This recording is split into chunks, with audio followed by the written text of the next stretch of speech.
Welcome students to my YouTube channel Hindi Gyan. आज हम लोग क्लास 10th का एक टॉपिक है ग्रामर का अलंकार, वो पढ़ेंगे। तो अलंकार मीन्स होता है आभूषण। तो यहाँ पे आभूषण किस अर्थ में लिया गया है वो देखते हैं। तो अलंकार का शाब्दिक अर्थ होता है आभूषण।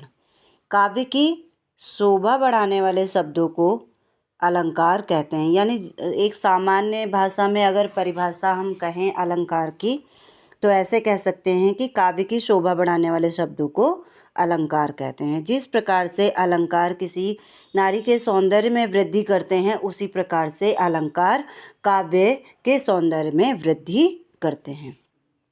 अलंकार दो शब्दों से मिलकर बना होता है, एक तो अलम और प्लस कार।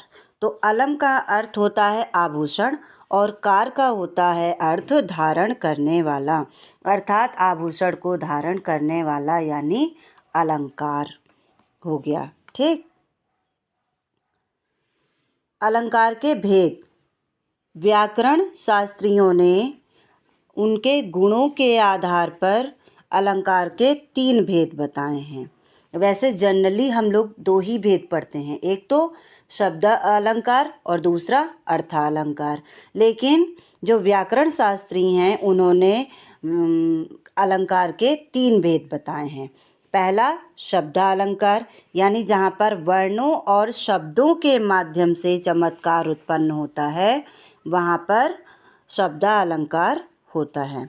अर्थालंकार, अर्थ के माध्यम से जहाँ पर चमत्कार उत्पन्न होता है उसे अर्थालंकार कहते हैं। तीसरा टाइप है उभयालंकार। उभय का मतलब होता है दोनों। ठीक। जहाँ पर शब्द और अर्थ दोनों के माध्यम से चमत्कार उत्पन्न होता है, वहाँ पर उभयालंकार होता है। तो अब हम तीनों टाइप के जो अलंकार हैं उनको देख लेते हैं कि कौन से तीनों टाइप में अलंकार आते हैं। पहला है शब्दालंकार। हम लोगों ने पढ़ा, जब शब्दों के माध्यम से चमत्कार की उत्पत्ति चमत्कार होता है। तो ये शब्दालंकार कई प्रकार के होते हैं। अनुप्रास होता है, यमक होता है, श्लेष होता है, पुनरुक्ति होता है, विप्सा होता है, वक्रोक्ति होता है। तो इसमें जो हमारे 10th क्लास में है वो श्लेष अलंकार के बारे में पूछा गया है। फिर अर्थालंकार, उपमा है, रूपक है, उत्प्रेक्षा है, मानवीकरण है, विरोधाभास है, संदेह है, अतिशयोक्ति है, उपमा और उपमेय है और भ्रांतिमान अलंकार है। तो ये हैं अर्थालंकार, जिनमें से क्लास 10th में हमारा उत्प्रेक्षा अलंकार है, मानवीकरण है और अतिशयोक्ति। 3 प्रकार के ये अलंकार। तो टोटल 10th क्लास में जो है वो 4 अलंकार पूछे गए हैं। एक तो श्लेष जो कि अर्थालंकार है, और 3 है श्लेष जो कि शब्दालंकार है, और अर्थालंकार में है आपके मानवीकरण, अतिशयोक्ति, और एक है आपका उत्प्रेक्षा अलंकार। तीसरा टाइप है उभयालंकार। तो उभय अलंकार में संसृष्टि होता है और दूसरा होता है एक संकर। तो ये हमारे सारे अलंकार के भेद, उनके नाम हैं। तो हम फिलहाल अभी क्लास 10th के लिए वीडियो बना रहे हैं, तो इसलिए हम सिर्फ 4 अलंकार के बारे में ही बताएंगे। श्लेष अलंकार।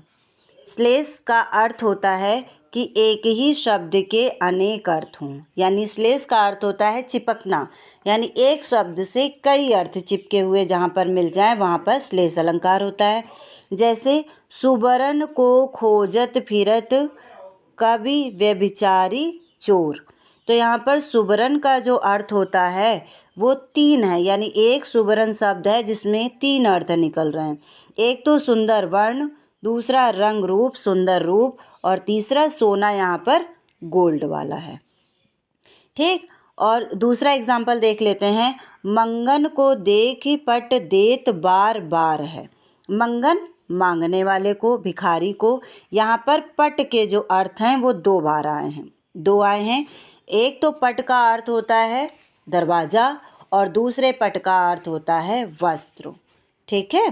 तो यहाँ पर एक तरफ ये है कि भिखारी को देखकर कुछ लोग होते हैं वो दरवाज़ा बंद कर लेते हैं, और कुछ लोग भिखारी को कपड़े वगैरह दान में दे देते हैं।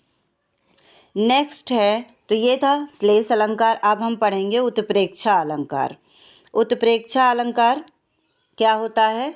जहाँ उपमेय में उपमान की संभावना प्रकट की जाती है वहाँ पर उत्प्रेक्षा अलंकार होता है। इसमें कुछ शब्द हैं जिन्हें हम अगर याद कर लें तो जहाँ पर वो शब्द हमें दिखाई दे जाए वहाँ पर हम उत्प्रेक्षा अलंकार पहचान जाते हैं। कैसे? जैसे मनु मानो, जनु जानो, मनहु, जनहु आदि शब्द जहाँ पर आ जाएं वहाँ पर उत्प्रेक्षा अलंकार होता है। जैसे सिर फट गया उसका वहीं मानो अरुण रंग का घड़ा हो, यानी किसी का इस प्रकार से सिर फट गया है, मानो उसके सिर को देखकर ऐसा लग रहा हो कि मानो खून का जो घड़ा है वो भरकर किसी ने रख दिया हो। तो यहाँ पर क्या है कि किसी के फटे हुए सिर की जो तुलना है वो रक्त से यानी खून से भरे हुए घड़े से की गई हो या लाल रंग से भरे हुए घड़े से की गई हो। लाल रंग के घड़े से की गई है, यानी खून से सने जो सिर हैं उसमें लाल रंग के घड़े की संभावना प्रकट की गई है।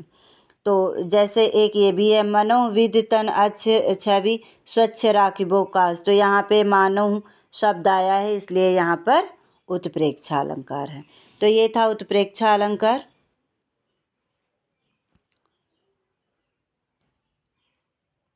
अब हम पढ़ेंगे अतिशयोक्ति अलंकार।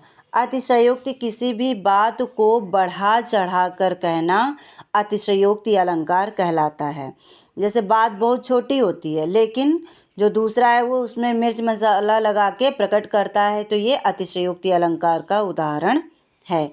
जिसे यहाँ पे बताया भी गया है कि बात को बढ़ा चढ़ा कर कहना या करना। उदाहरण जैसे कि हम लोगों ने एक क्लास 10th में टॉपिक पढ़ा था, यह दंतुरित मुस्कान जो कविता थी उसी का उदाहरण लेके बताते हैं कि तुम्हारी ये दंतुरित मुस्कान मृतक में भी डाल देगी जान। तो ये क्या है? किसी की छोटे बच्चे की जो दंतुरित मुस्कान होती है यानी उसका जो खिलखिलाकर हंसना होता है वो मरे हुए व्यक्ति में कभी भी जान नहीं डाल सकता। हाँ, लेकिन उदास, निराश, दुखी व्यक्ति अगर है और उसके सामने छोटे से बच्चे जो होते हैं वो खिलकारी मारकर हंसते हैं, अपनी एक्टिविटी करते हैं, तो उसको देखकर जो निराश उदास व्यक्ति और जो दुखी व्यक्ति होते हैं उनका मन थोड़ा सा वहाँ से निराशा से दूर हो जाता है। ये हो सकता है। फिर दूसरा एग्जाम्पल क्या है कि हनुमान की पूँछ में लगन न पाई आग, लंका से गिरी जल गई, गए निशाचर भाग। तो यहाँ पर हनुमान की पूँछ में क्या है? आग भी नहीं लग पाई और सारी लंका जल गई, ऐसा तो हो ही नहीं सकता, क्योंकि जब तक आग नहीं लगेगी उनकी पूँछ में तब तक लंका जल ही नहीं सकती। तो यहाँ पर ये क्या है? बहुत अधिक बढ़ा चढ़ा कर वर्णन किया गया है। तो ये था अतिशयोक्ति अलंकार। नेक्स्ट है मानवीकरण। मानवीकरण यानी किसी का जब हम मानव के रूप में चित्रण कर देते हैं तो वो क्या कहलाता है? यानी निर्जीव वस्तुओं का, तो वो मानवीकरण हो जाता है। जड़ पदार्थों या प्राकृतिक वस्तुओं को मानवीकृत करना मानवीकरण अलंकार कहलाता है। उदाहरण में देख लेते हैं, जैसे मेघ आए बनठन के संवर के, यानी जब बादल आते हैं आकाश में छा जाते हैं तो क्या होता है? उनमें अनेक प्रकार की देखिए आपको आकृति दिखाई देती है, और जब बादल छा जाते हैं तो क्या होता है? बादल गरजते हैं तो ऐसे लगता है कि बड़ा बनठन के संवर के चले आ रहे हों। फिर दूसरा एग्जाम्पल है, अंबर पनघट में डुबो रही तारा घट उषा नागरी। तो यहाँ पर जो प्रातःकालीन सौंदर्य है उसका वर्णन किया गया है कि उषा रूपी जो स्त्री है उसमें मानवीकरण बताया गया कि उषा रूपी जो स्त्री है वो क्या करती है कि जो यानी जैसे ही सूर्योदय होता है धीरे धीरे धीरे धीरे जो तारे होते हैं वो क्या होते हैं? विलुप्त होते जाते हैं। विलुप्त क्या? सूर्य की रोशनी से छिपते चले जाते हैं। तो यहाँ पर इसीलिए ऐसे लग रहा है कि मानो जो उषा नाम की जो स्त्री है वो तारों रूपी घड़े को क्या है कि डुबो रही है। तो ये था हमारा अलंकार का टॉपिक, और मैं इसके प्रैक्टिस क्वेश्चन आपको करा दूंगी, तो वो नेक्स्ट वीडियो में आपको मिल जाएगा। और मुझे ऐसा लगता है कि आपको समझ में आ गया होगा, कोई दिक्कत नहीं होगी। अगर दिक्कत होती है तो कमेंट्स के माध्यम से पूछिएगा। वीडियो को लाइक करिएगा, चैनल को सब्सक्राइब करिएगा। धन्यवाद।